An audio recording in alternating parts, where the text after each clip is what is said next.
Fantastic. Good evening, everybody, and welcome to this community webinar on the land north of Birchfield Grove in Hawkhurst project. My name's Oliver Dees and my consultancy ECF has organised this webinar this evening on behalf of Ryden Homes, who are bringing forward this application on behalf of the landowners. I'll be your host for this evening, and I'm joined by a panel of technical experts from the team who will talk you through the proposals and answer any questions you may have. Before we get into that presentation, I just want to take you through a couple of quick pieces of housekeeping. First, we've scheduled the session for an hour and a half. I don't think it will last that long, but I would imagine we'll finish at around about 8 p.m. This evening.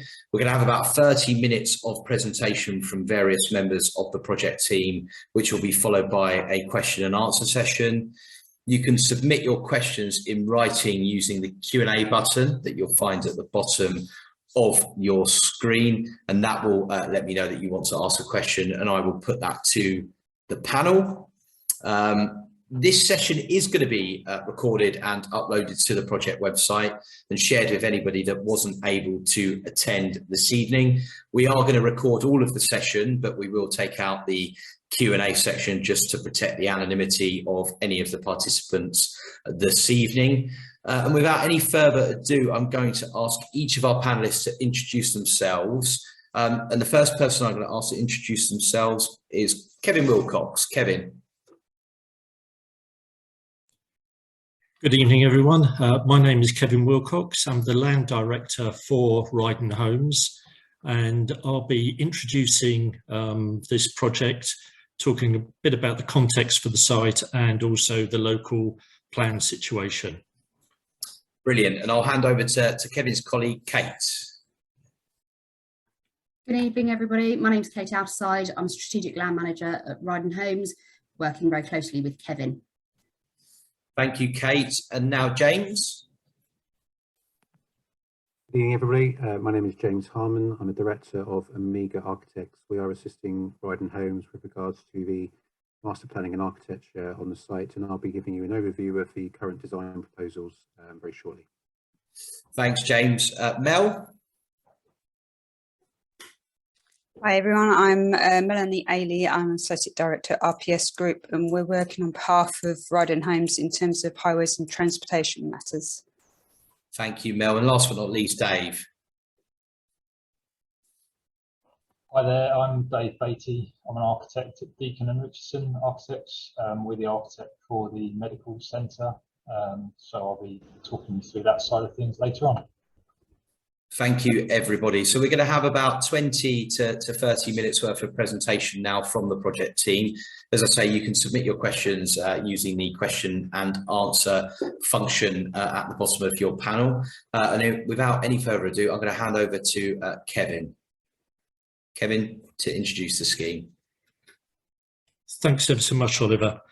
Well, you've met the team, so let's meet the site. Just so that we all know exactly what we're talking about, this webinar and our proposals relate to an area of 34 acres immediately north of Birchfield Grove, where the site runs down to White's Lane in the north. The site is currently in agricultural use. It is a site that is well located to the centre of Hawkhurst, with good access to the primary school, shops and the various other facilities that you will find in the village centre. Our proposals are for the development of the site, incorporating a new medical facility, 70 new homes, safeguarding land to allow for the expansion of the primary school, which is immediately adjoining the site, and also the provision of 19 acres of new public open space.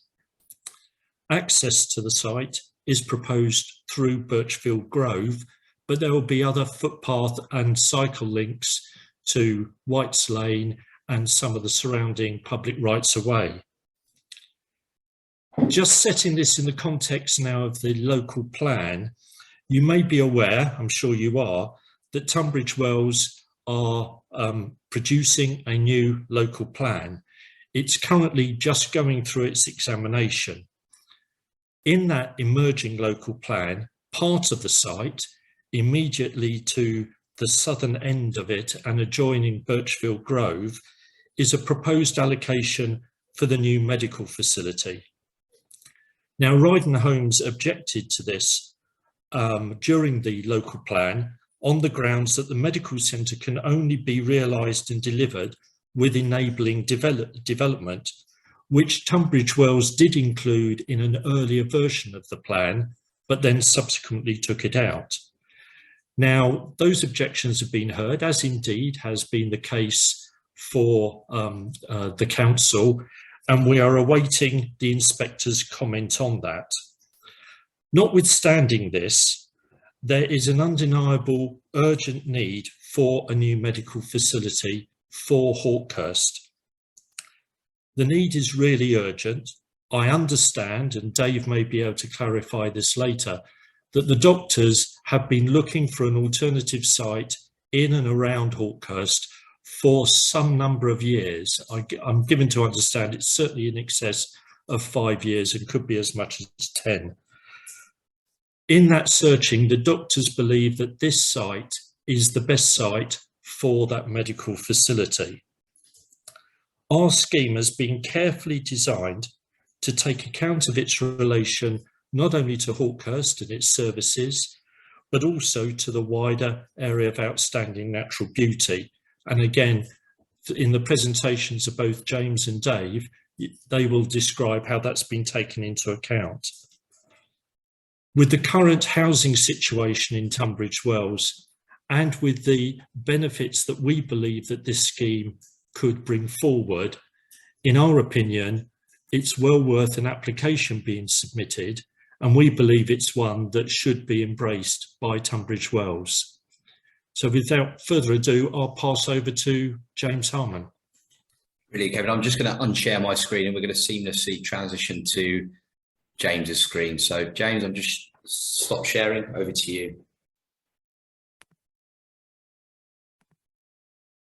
Thank you, Ollie. Hopefully you can see that. Yeah, so good evening, everybody. I'm just going to run through an overview of the current development proposals. These were presented in the public exhibition last night, and I went through a number of the sort of scheme proposals of people at the exhibition. So if you were there, apologies for repeating myself. I'm just providing a couple of wider scale images to start off with, just so you can see the extent of the site in relation to the rest of the village. Kevin has already touched on this really at this wider scale, but the red line demarcates the application area for the site. The Rye Road is the main road that's running along here. Highgate Hill and Cranbrook Road are going further north. I'm going to just zoom in now a little bit, and you can just zoom into the site and its immediate context. So Birchfield Grove is just located here, and this will form the primary access into the site. This is the Hawkhurst Primary School as well, just to the site, and there playing areas and hard standing areas just south of the site boundary. This is a Tesco superstore with the parking in front of it. Park cottages, which are a collection of houses which site, so their gardens back onto here. White's Lane follows this red line here along the northern part of the boundary, and down the eastern side there is a public right-of-way, which is this yellow dash line, which comes down here, and that links up with Rye Road. So in terms of the design process, this has been very much led by landscape architects who are working on the scheme called N-Plan. They have done some extensive landscape analysis in terms of visual impacts to the surrounding areas, and that has really informed how we may approach this site in terms of where the development might be located. So they've done a series of photographs around the outskirts of Hawkhurst, predominantly to the north and northeast and east, but at varying distances, looking back to Hawkhurst and assessing where they feel that built developments placed on the site would be least impact to the existing views back from public rights of way, public roads, back to Hawkhurst.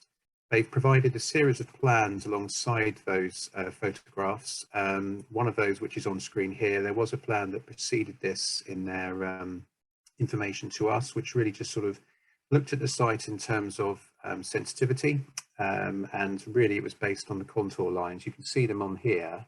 So these contour lines represent probably about 1 metre difference, and there's about a 20 metre difference between when you come into the site from Birchfield Grove down to White's Lane. So from their perspective, the least sensitive areas of the site are located in this area here, which is this pink area. And that's where they feel that the bulk of the developments, the housing development, can be located, because it is very well protected by existing mature trees, as you can see along this northern boundary, and it is further down the slope. So the land continues to rise up to the Rye Road. And as you view the site from the north and the northeast, you'll still be able to get the roofscapes of the existing buildings within Hawkhurst, even with this development coming forward. As I say, this is the Tesco Superstore. That's the school, and the church spire just to the west would still be very obvious. Just in terms of other constraints that are on the site, this area of woodland here is an area of ancient woodland, so that requires appropriate offsetting, a landscape buffer, but no development can go, or any hard standing or roads can go into. I talked about the public rights of way crossing the site. As I said, there are some residential amenity that we'd like to protect, so these houses along the western boundary look back into the site, and we'd like to make sure that there's secure boundaries in those areas. But there are opportunities here. So we've talked about where the housing may be located. As you can see, the red line encompasses all of this area to the north and to the east, and the intention, as Kevin was saying, is that this will be provided for public open space. And that area comes in at 19 acres of public open space, and by bringing forward this land and looking at how that open space can be designed within the new development, there's some fantastic opportunities for getting the existing community in there to enjoy it and to enjoy that open space as well. Within the landscape, there are some fairly mature trees, and we see those as assets, and want to be protecting those and making those features within the landscape as they already are. There's a couple in the outer fields that you can see in these diagrams here, but there's also a few more centrally located within the site, and we're using those and supplementing those with new planting to assist any screening of the new buildings. In particular, this area here is designated for the new medical centre, and the 3 mature trees here, combined with some new planting along that sort of edge to it, can help to form a very good secure screening, to that boundary, that can help sort of minimise the impact of the new building in there. But I can let Dave talk about that in a bit more detail very shortly. So just moving on to the master plan that was presented yesterday as part of the public exhibition. So the main access, as we talked about, is coming in from Birchfield Grove to the south. The yellow area here I've just talked about is the doctor's surgery. This pink area here is an area of 0.3 hectares, which is designated for additional school expansion land. It's been chosen in this location primarily because of the contours again and the ground levels. This is at the higher level of the school, and that sort of level is very much in alignment with the existing playground here and the playing fields here. There's quite a steep drop that comes down to their other playing fields here. So discussions with the school felt that this would be a more appropriate area to have as a potential expansion land for them. And then this grey dashed line represents what we think would be the primary route, the main streets, I suppose, that comes into the site. We've done some extensive work with regards to with Melanie, and also with engineers with regards to what the best alignment for the roads are, to ensure that the roads are very closely aligned with the existing topography on the site. As I said, it's quite challenging. There is quite a level difference between the upper levels of the site in the south and the lower levels to the north. So we need to be looking at how the roads cross those to make sure that all the roads are meeting legislation and standards in terms of maximum gradients and safe for all and access for all to all the houses. So that's really dictated the form of the street framework. The other colours of dashed lines are where you've got smaller streets that are coming off of that main street going to small areas of housing. So the sort of the darker red colours are when this street may get a little bit smaller and start to serve some houses on both sides of this street. And there's another scenario of that here.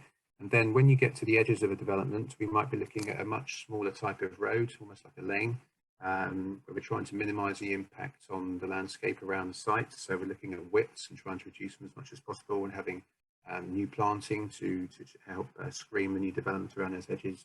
So those yellow dashed lines are representing those areas.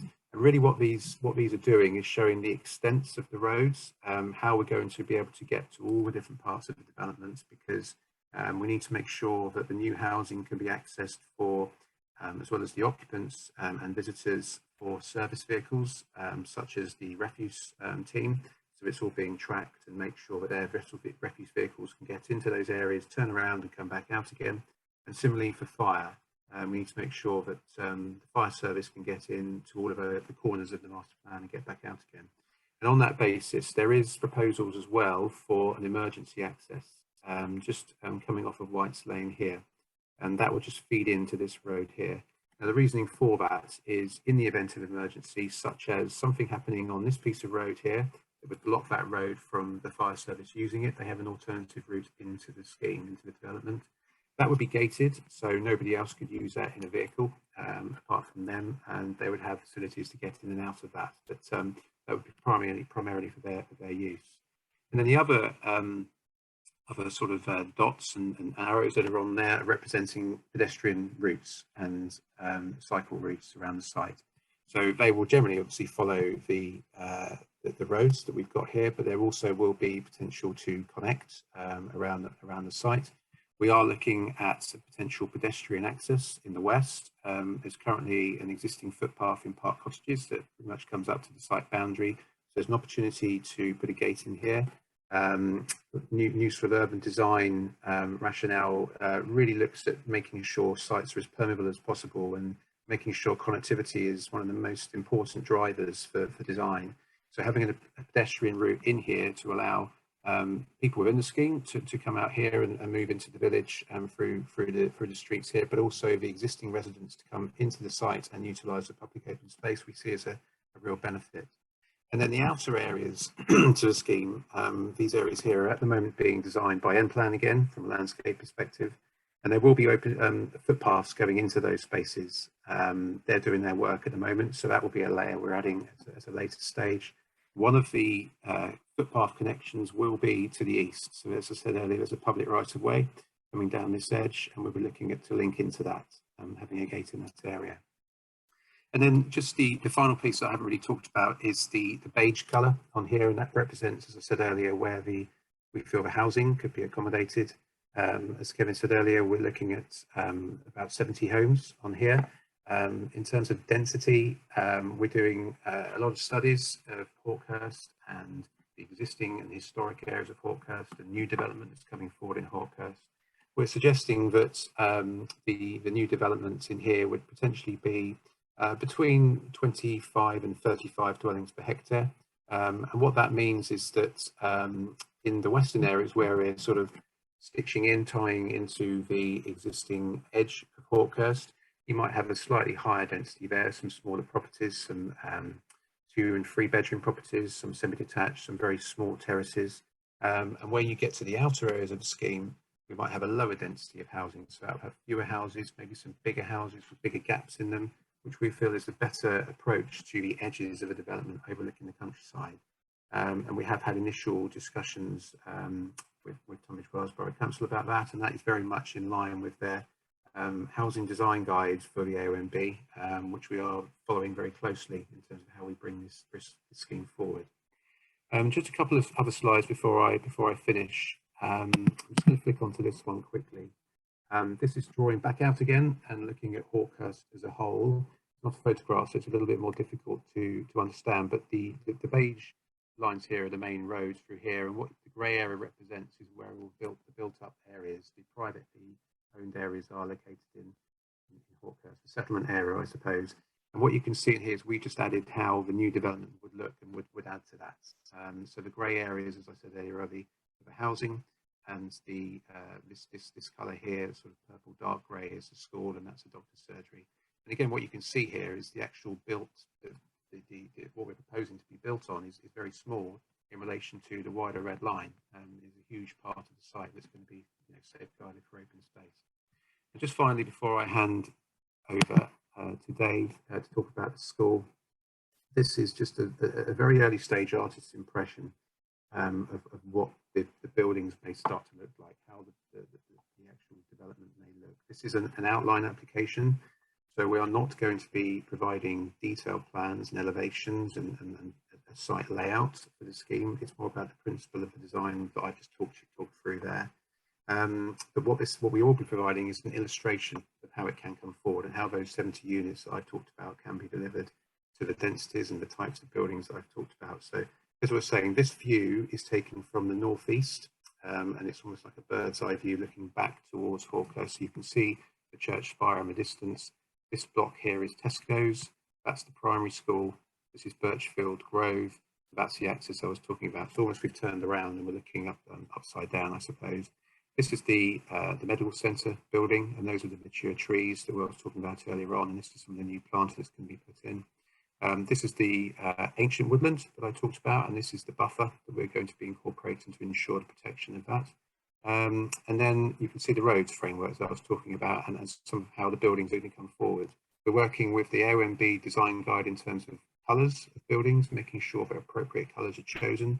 So they are specifically chosen to sit within the landscape. They have a colour palette that will be guiding, and that leads on to the choice of materials. And as I said earlier, the outer areas here would be looking at slightly lower density. So you've got a lot of detached buildings in this area. So you get a bigger gaps between the buildings, and they're all outwardly facing as well to promote frontage and surveillance over the new open spaces in the streets. And as I said earlier, the area to the west and the south, maybe some smaller properties there, but again, they're not very big. We're looking at maybe 1 or 2 apartment buildings, but when I say apartments, they will be within 2-storey buildings, and they'll be designed to almost look like a house.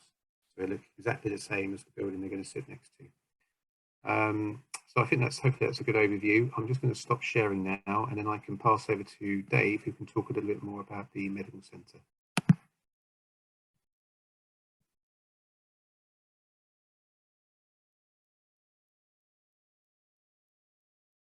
Thanks, James. I'll just share my screen.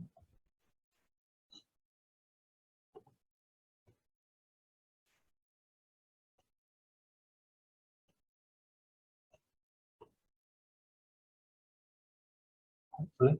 I can always share if needed, Dave. Yeah, bear with, sorry. Worked earlier, didn't it? Right. Let's try that. Yeah, there you go. Yeah, thanks. So, as Kevin sort of described earlier, the doctors in Hawkhurst have been actively looking for a site for some time now. I think I heard Dr. Frank say last night it was approximately 7 years, and we've been on that journey over recent years with the doctors and their development partner. And as Kevin alluded to, this site in Fowler's Field it's a very good opportunity for the medical centre. It's well located in terms of its sort of locality to the centre of Hawkhurst, and in terms of transport links, etc. And this is a really good opportunity to move forward on.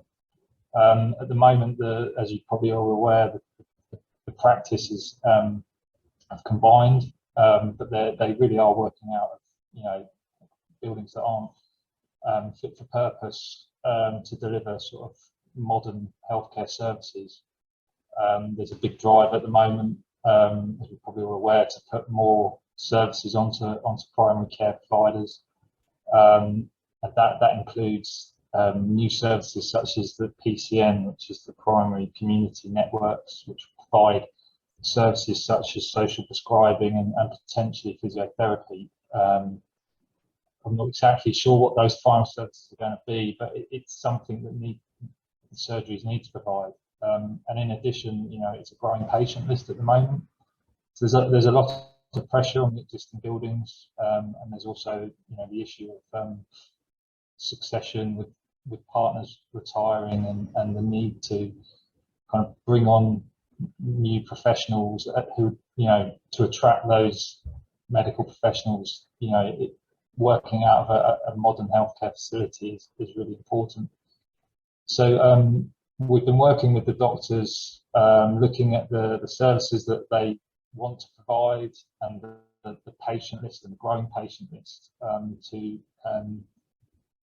to come up with a set of concept plans that would work for them. And the slide that you're looking at the moment is the potential floor, like diagrams of the floor plans, showing the clinical spaces, waiting rooms, admin areas. So there'd be a lot going into this building. It's 1,100 square meters over 2 stories. So as the architect on this, we work in 2 levels. We're looking at the guts of the building. We can't just come up with any old footprint and try and shoehorn everything in. It has to be a sort of 2-tier process. So we've been looking at this. But also, as James alluded to, we have the site that we are working to, which is down at the southern part of the field. As James has described, we'd be coming in from Birchfield Grove, and our access would be fairly to the southern end of our plot. And so what we're looking at the moment here is a constraints diagram of the site, and through the landscape led design process, we've been given a number of constraints that we need to respect.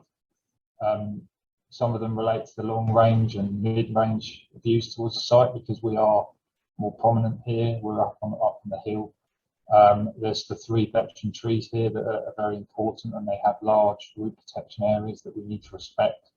And also, we've been asked to create an open landscape buffer between a potential building footprint and those veteran trees. Particularly, there are views coming here from the east, where we want a sort of a clear view between the trees and our building.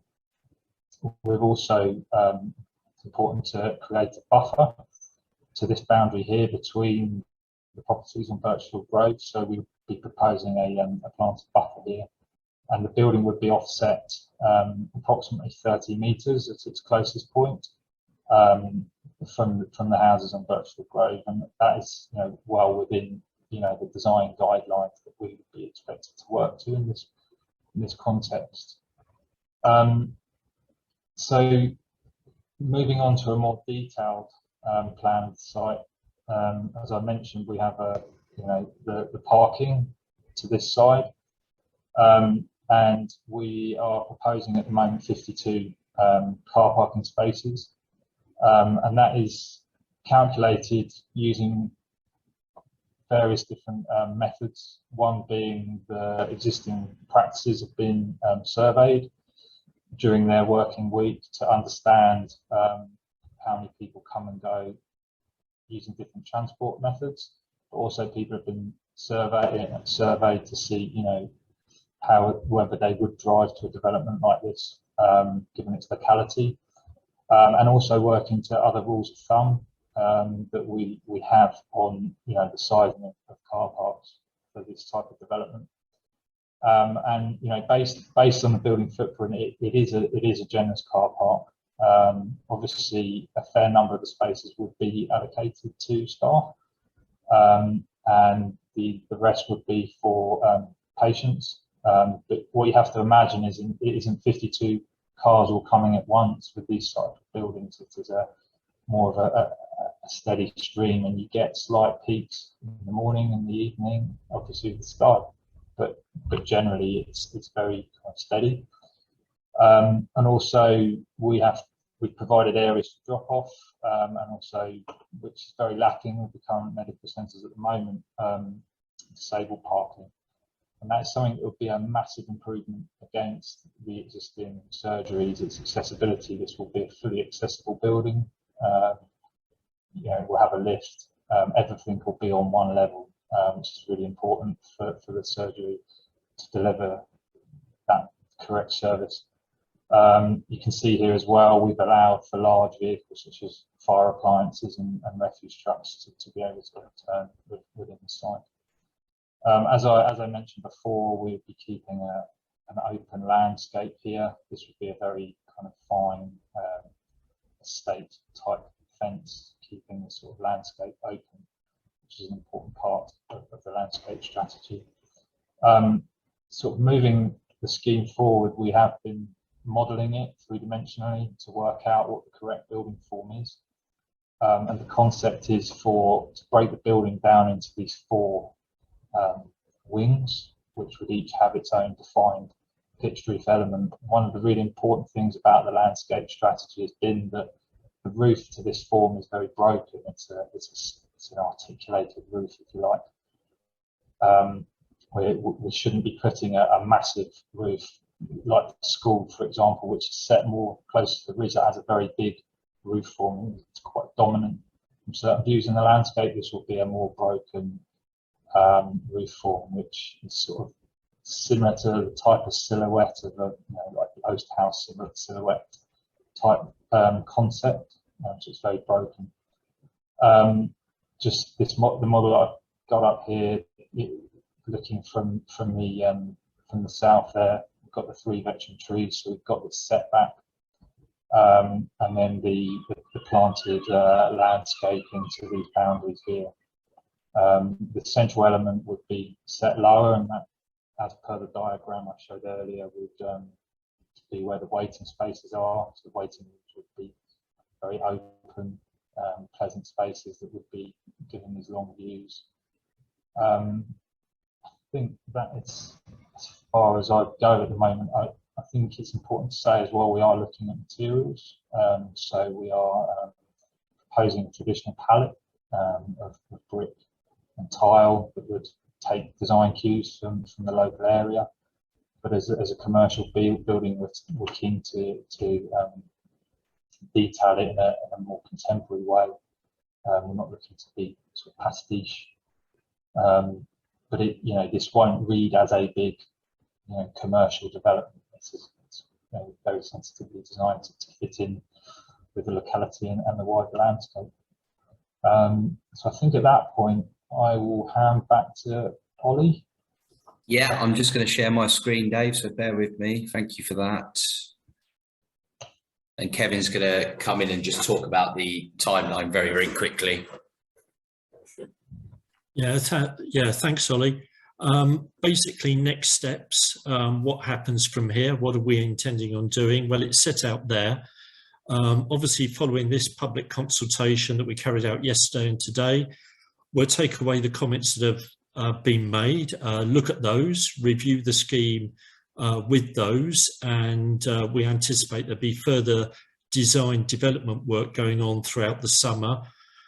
Currently, we are intending on submitting a planning application later this summer.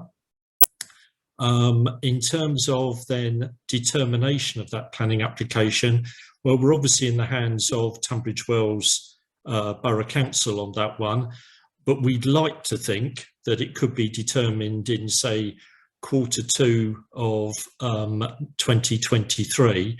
And if that's the case, then we could see construction starting on the site, and it would start with the medical facility early in 2024. And as you can see there, I think we're estimating about a year to build the medical centre, and so it could be open, commissioned and all the rest of it in 2025, with then the rest of the development following on behind that. Thanks a lot, Ollie. Thanks, Kevin. And just off the back of that, prior to the application being submitted, there are a few things that you can do. You can visit www.bg-hawkhurst.co.uk, where we'll be uploading a copy of the information boards that were on show last night, as well as the presentation that we've given today. If you've got any questions that you need to ask after this session takes place, you can email us at info@bg-hawkhurst.co.uk. So